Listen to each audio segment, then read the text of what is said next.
লখিমপুৰ সমগ্ৰ শিক্ষা বিভাগৰ দ্বাৰা আজি উত্তৰ লখিমপুৰ নগৰ মজলীয়া বিদ্যালয় প্ৰেক্ষাগৃহত 5 দিনীয়াকৈ অন্তৰ্ভুক্ত শিক্ষাৰ ওপৰত মাধ্যমিক শিক্ষকসকলৰ বাবে এক আৱাসিক প্ৰশিক্ষণ শিবিৰ অনুষ্ঠিত কৰা হয়। এই শিবিৰত জিলাখনৰ মুঠ 119 গৰাকী মাধ্যমিক বিদ্যালয়ৰ শিক্ষকসকলে অংশগ্ৰহণ কৰে। 5 জন সমল ব্যক্তিৰ দ্বাৰা প্ৰদান কৰা হয়। এই শিবিৰৰ শুভ উদ্বোধন কৰে নগৰ মজলীয়া বিদ্যালয়ৰ প্ৰধান শিক্ষক জিতুমণি দত্তই।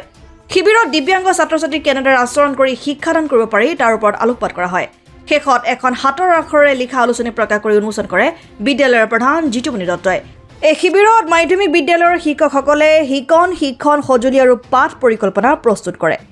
লখিমপুৰ জিলাৰ বিদ্যালয়সমূহৰ পৰিদৰ্শক তথা জিলা মিছন সমন্বয়ক হেমচন্দ্ৰ শইকীয়া ছাৰৰ নেতৃত্বত জিলা আঁচনি বিষয়া গুণজিৎ ঠাকুৰীয়াৰ তত্বাৱধানত লখিমপুৰ শিক্ষাখণ্ড খণ্ড পৰ্যায়ৰ ছেকেণ্ডেৰী লেভেলৰ যিসকল শিক্ষাগুৰু তেখেতসকলক প্ৰত্যেকখন বিদ্যালয়ৰ পৰা দুজনকৈ শিক্ষক শিক্ষয়িত্ৰীক আনি উত্তৰ লখিমপুৰ নগৰ মজলীয়া বিদ্যালয় প্ৰশিক্ষণ গৃহত 5 দিনীয়া অনাবাসিক প্ৰশিক্ষণ অনুষ্ঠিত হয়।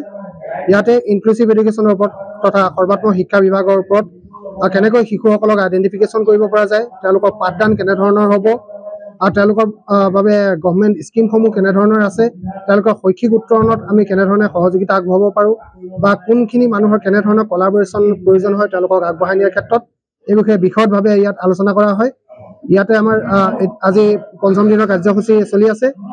ইয়াত আমাৰ প্ৰায় 119 জন ছেকেণ্ডেৰী লেভেলৰ শিক্ষাগুৰুৱে অংশগ্ৰহণ কৰিছে। এই প্ৰশিক্ষণত ইয়াত 10টা দল গঠন কৰা হৈছে। এই 10টা দলত তেওঁলোকে লেচন প্লেনসমূহ কেনেধৰণে প্ৰস্তুত কৰা হয় তাৰ মডেল প্ৰস্তুত কৰিছে আৰু ইয়াত বিভিন্ন প্ৰকাৰৰ তেওঁলোকে লেচন প্লেন ভিত্তিক আৰু শিশুসকলৰ উপযোগী হোৱাকৈ প্ৰত্যেকটো ডিজেবিলিটি শিশুৱে যাতে শিক্ষা গ্ৰহণত সুবিধা হয় সেই সুবিধাৰ প্ৰতি লক্ষ্য ৰাখি TLM-সমূহ প্ৰস্তুত কৰিছে।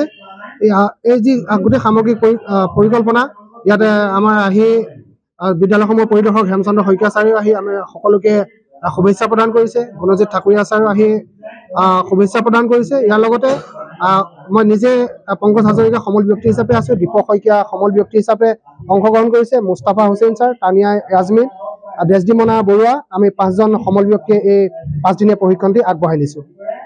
লখিমপুৰৰ পৰা ৰাহানুদ্দিন আহমেদৰ ৰিপৰ্ট, অসম আদিত্য।